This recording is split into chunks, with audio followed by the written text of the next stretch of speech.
Bueno, lo habíamos anunciado en el comienzo, teníamos la oportunidad hoy de charlar con un importante dirigente de la región, de la zona, un vecino de aquí de Lomas de Zamora. Yo lo conocí, él tal vez me recuerde poco, pero lo conocí hace muchos años cuando atendía su puesto de diarios allí en la puerta del Hospital Gandulfo. Después el hombre fue creciendo en el gremio, se convirtió en el secretario general del sindicato de Canillitas, luego en legislador, hoy es senador provincial y recientemente presidente nada menos que del Mil Rayitas, que está aquí nomás, apenas a un par de cuadras de donde estamos nosotros en esta emisora del Sindicato de Municipales de Lomas. Estamos hablando, por supuesto, de Omar Plaini y para mí es un placer poder saludarlo y poder dialogar un rato con él en esta mañana. ¿Qué tal, Omar? Aníbal Rullán le dice buen día.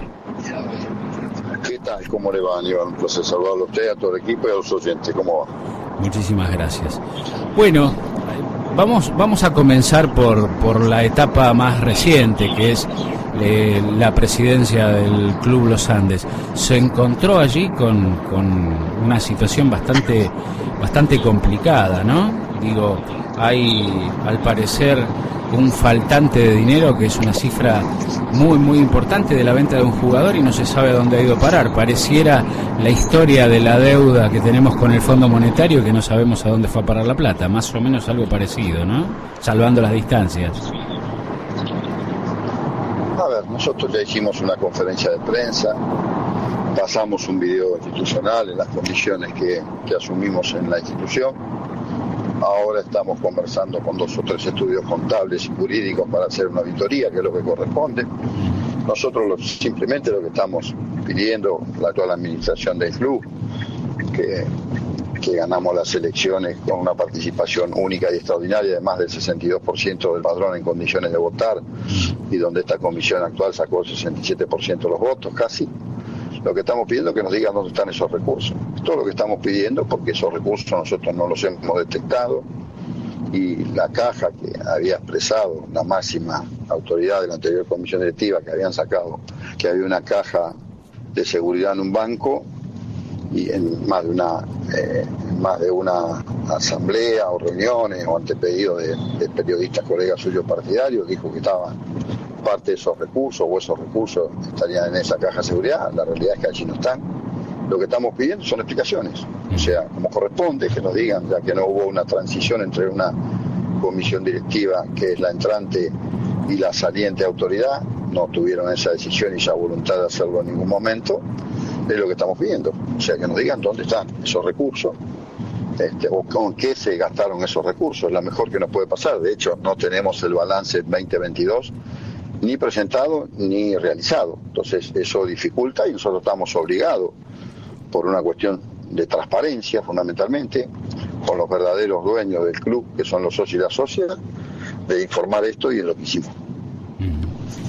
Y por otra parte aparece quien representa a la comisión anterior haciendo acusaciones. Digo, esto pareciera una metodología, ¿no?, que se traslada desde la política hacia ámbitos como... Se cortó, yo lo escucho bien, Omar, lo escucho perfectamente. Yo lo escucho perfectamente, Omar. Lo escucho perfectamente, Omar. Sí, yo no lo había escuchado. ¿Qué sí, me sí. decía? Se había cortado. No, usted me decía que había declaraciones de Gross y bueno, de quienes formaban parte de la otra comisión, que indudablemente pareciera una metodología calcada de lo que sucede en la política, ¿no? Se hacen las cosas mal y después se señala como si fuera frente a un espejo al que está en la vereda de enfrente. Mire, hoy eso pasa en todo ámbito, ¿no? Cuando se pierde la sensatez, no hay cordura posible, y esto es lo que se trata. Así que yo siempre hablo de ideas, de propuestas, no discuto personas, no hablo de cosas, no me interesa eso. Vuelvo a reiterar, cuando no hay sensatez se suele perder la cordura, y cuando se pierde la cordura se dice cualquier cosa. Así que se hará cargo quien dice o quien expresa esas cosas. Nosotros tenemos la responsabilidad de administrar a un gigante dormido como es el Club Atlético Los Andes, aquellos que amamos este club, que hemos pasado allí nuestra niñez, nuestra infancia, nuestra adolescencia, nuestra madurez, lo que pretendemos es que vuelva a latir el corazón de los Andes y su pasión a través de la multiplicidad de actividades que se realizan allí, con los papás, la mamá, los chicos, las chicas, los coordinadores, nuestro mayor orgullo que es el colegio, el fútbol profesional, que hoy venimos muy bien. Entonces, nosotros tenemos la responsabilidad de administrar y así lo vamos a hacer a la luz del día, de cara a la sociedad, y haciendo transparencia de la gestión. Eso es lo que muchos de nosotros que estamos en la institución podemos demostrar a lo largo de nuestra vida. Así que cada uno debe sostener las cosas que dice y lo puede demostrar caminando la vida. No hay otra manera. Después, vuelvo a repetir, si no hay sensatez, no hay posibilidad de hacer ningún análisis serio y responsable de cuestiones que están allí a la vista. Omar, hablando de sensatez y yendo ahora al campo de la política, en la provincia de Buenos Aires indudablemente hay un hecho que es incontrastable y es que hay un dirigente que puede asegurar la continuidad de la provincia en manos del peronismo y es el actual gobernador que ha hecho las cosas bien, tiene una buena imagen, más allá de la campaña que ha sufrido en los últimos días con estos hechos de violencia, acusándolo de no tener en condiciones la cuestión de la inseguridad. Yo decía en el arranque del programa que a mí me llama la atención en particular que siempre en años electorales suceden estos hechos de que por robar 2 pesos le pegan un tiro a alguien y lo matan a sangre fría. Pareciera que sucediera siempre, porque lo vengo siguiendo desde los 90. En años electorales esta metodología se repite. Pareciera como algo que está, no sé, no puedo aventurarme, pero armado desde algún sector. Pero lo cierto es que Axel Kicillof es un muy buen gobernador, lo ha demostrado con sus actos y hoy es el único que asegura un resultado favorable, sobre todo si hablamos de la continuidad de una expresión peronista en el gobierno. ¿Cómo ve todo esto que está sucediendo en el ámbito de la provincia? Y por supuesto usted como legislador provincial allí tiene una gran tarea y una gran responsabilidad, ¿no es cierto? Yo veo que la política hoy está siendo duramente cuestionada por la sociedad y eso es muy malo. Porque si la política no da respuesta, el único sistema es la democracia y la democracia se expresa a través de la fuerza política. Y corremos el riesgo de terminar como algunos países de la región, un claro ejemplo es Perú, donde ninguna fuerza logra más del 20% del apoyo popular. Entonces, o mejoramos la calidad y damos respuesta a la necesidad que tiene gran parte de la población, porque no se puede tolerar la pobreza y la indigencia que tenemos en un país que tiene todos los instrumentos, los elementos y las materias primas para estar en otra posición. Me parece que allí tenemos que hacer, hay algo que dijo no hace mucho la vicepresidenta de la Nación que me parece central. O vamos hacia una hegemonía democrática, o entre todas las fuerzas políticas encontramos 5 o 6 puntos y ejes en común para salir de la situación que vive la Argentina. Indudablemente que el gobernador de la provincia de Buenos Aires es uno de esos referentes que tiene el campo nacional y popular, de los más importantes, como bien dice usted, con una muy buena gestión de gobierno, pero hay situaciones conexas a todo eso que van a ser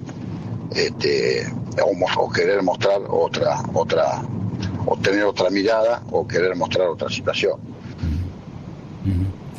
Omar, usted participó hace no mucho en la marcha. Los años coincido, se potencian. Sí, lo escucho. No lo escucho. No, digo que en los años electorales se potencian muchas cosas, entre otras hechos de violencia, de pobreza, sí, claro. Pero eso tenemos responsabilidad toda la política. Sin ir más lejos, nosotros en el 2015 hubo un candidato nuestro a gobernador que le plantaron una causa, una situación, sí, que claro, estaba totalmente ajeno y que con el tiempo se demostró que no tenía absolutamente nada que ver, al contrario. Había un senador radical al que nombraron que estaba más vinculado, un ex senador radical, que el candidato nuestro, pero la realidad es que se perdió la gobernación de la provincia de Buenos Aires y sobre ese hecho no se vuelve. Esto no es el VAR, que el árbitro después dice, vuelve hacia atrás y dice, no, va a ver, no, me equivoqué, era tal falta. Esto no es así. Cuando uno perdió.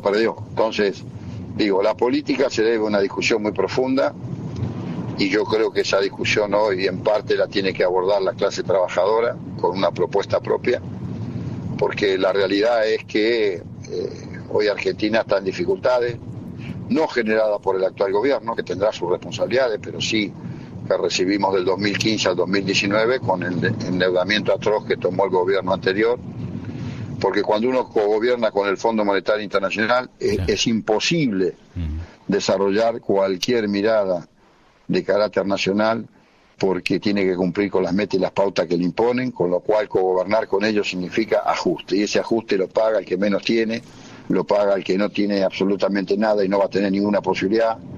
Por lo tanto, si no salimos de esa trampa, va a ser muy difícil que Argentina pueda pensar en un futuro no muy lejano de mejorar su situación y que alcancemos lo que en definitiva una de las tres grandes verdades de lo que venimos al peronismo sostenemos, que es en algún momento la justicia social. Hoy pareciera que eso es inalcanzable. Sin duda. Y usted mencionó algo que me parece muy importante, porque en documentos como Huerta Grande o circunstancias como las que recordamos hace un par de días del paro que le hizo Sauro Gualdini a una dictadura sangrienta, digo, hay hechos heroicos y hechos históricos en el que el movimiento obrero ha tenido la respuesta, la salida y hasta, si se quiere, un proyecto de país viable para ofrecer a los gobiernos de turno en momentos de crisis. Y hoy, digo, me parece que es fundamental volver a esa lógica, ¿no? A la lógica que tenía Perón cuando se reunía todos los miércoles con los trabajadores en la Casa de Gobierno para escucharlos, pero también para planificar el futuro. Hoy, mayor participación del movimiento obrero en la toma de decisiones. Eso no está hoy, hace muchos años que no está. Hay una deuda no saldada entre la dirigencia política y la dirigencia sindical. La representación del instrumento político y la representación de las organizaciones sindicales. Del 83 para acá eso se dio muy esporádicamente, en cuentagotas, no ha sido factible, y ese, a mi entender, es uno de los factores importantes para poder pensar una Argentina distinta. Si bien en un mundo laboral que cambia, porque hoy no hay una sola forma de laboralidad en el mundo capitalista. Aquel modelo que todavía existe, que está pero acotado, el modelo fordista, taylorista, toyotista, hoy es compartido con el modelo de capitalismo financiero y de transacciones, como Wall Street, como distintos sectores que hacen a la economía, y que allí también hay trabajos que se desarrollan, trabajadores que se desarrollan. Y después está el modelo más reciente, que es el de los algoritmos, el de las aplicaciones, donde también allí hay trabajadores que no logran tener un piso de derecho y para el cual estamos trabajando el movimiento sindical. Entonces, me parece que partiendo de ese lugar, el mundo es dinámico y cambia, pero aún con todo el desarrollo que ha sufrido los últimos 30, 40 años, tanto la ciencia como la tecnología, que es brutal, sin embargo hay un 20 o un 25% de la población que está descartada absolutamente todo ese desarrollo. Por lo tanto, el desafío es enorme, y ojalá en algún momento el movimiento sindical vuelva a tomar el protagonismo que alguna vez tuvo, pero para eso hay que hacer una mancomunión de ideas, de propuestas y de aceptarlo de parte también del brazo político, que vuelvo a repetir, salvo en contadas ocasiones, no se expresa con la contundencia que debería con aquellos que generamos la riqueza. Y sin ir más lejos, usted que viene de un ámbito que es el municipal lo sabe mejor que yo, hoy hay trabajadores, la mayoría de los trabajadores municipales están por debajo de la línea de pobreza. Sí, claro. Digamos, cuando uno habla de la canasta alimentaria, está hablando de 180.000 pesos. Yo me pregunto, ¿cuánto? Yo hablo de esto siendo hijo de un padre que fue municipal. ¿Cuántos son los trabajadores hoy municipales que ganan 180, 190.000 o 200.000 pesos por mes? Habría que preguntarse, ¿no? Sin duda, sin duda. Es uno de los salarios más bajos, más allá de algunas conquistas que se han logrado, como la posibilidad de paritarias, pero hay provincias como Jujuy donde hasta hace apenas unos meses un sueldo básico municipal era de 12.000 pesos. Una cosa absurda, ridícula. No se vaya tan lejos, recorre la provincia de Buenos Aires. Sí. No se vaya tan lejos, recorre la provincia de Buenos Aires. No hay que irse tan lejos, ¿eh? No, más cerquita lo tiene, lo básico. Entonces, digo, esas son cosas que hay que resolver. Si hablamos de peronismo, si hablamos de otra cosa, bueno, pero aquellos que tienen el cuadro gigante de Perón y lleva Perón, mire, reflexionen un poquito. Sin lugar a dudas va por allí, ¿no? Me parece que está haciendo falta un poco de peronismo, pero del peronismo de Perón y de Evita, ¿no? O de Néstor y Cristina en todo caso, porque algunos son hoy detractores de esta década ganada y sin embargo fue lo más parecido a aquel peronismo que hemos tenido desde el 55 en adelante. Y salvo el pequeño periodo de Perón en la Argentina que fue muy breve, ¿no? Y que lo perdimos rápido. Leopoldo Marechal lo definía muy bien. Él decía que antes del peronismo el pueblo era una masa numeral y después del peronismo se convirtió en un pueblo esencial.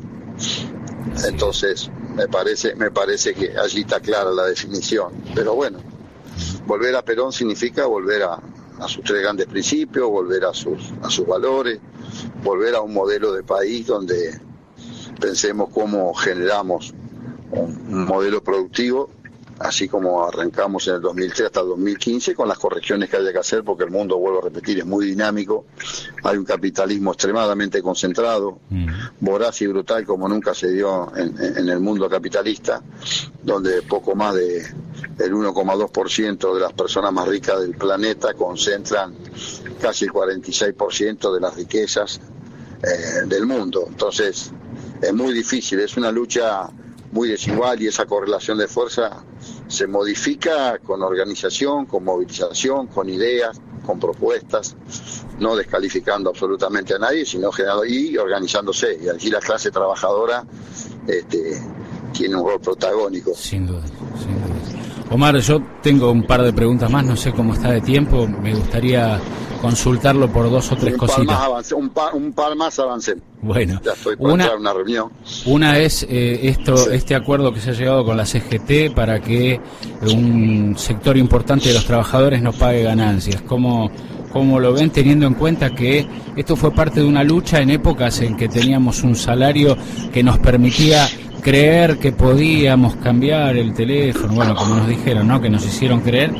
En ese momento era la discusión. Hoy lamentablemente han cambiado tanto las cosas que es por demás una buena noticia, pero pareciera que el eje de la discusión pasa por otro lado, ¿no?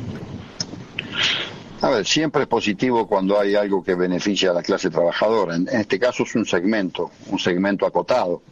Ustedes lo saben, está muy bien que el gobierno a través del Ministerio de Economía exceptúe a los trabajadores de ganancia de ese esfuerzo que le ponen de más con algunas horas extras o días determinados o a través de un viático. Está bueno que ese esfuerzo que le ponen no tengan que pagar ganancias, porque es injusto además que paguemos ganancias a los trabajadores y las trabajadoras, porque el salario tiene carácter alimentario, no hay ganancia. Pero bueno, frente a eso no deja de ser un paso adelante. Pero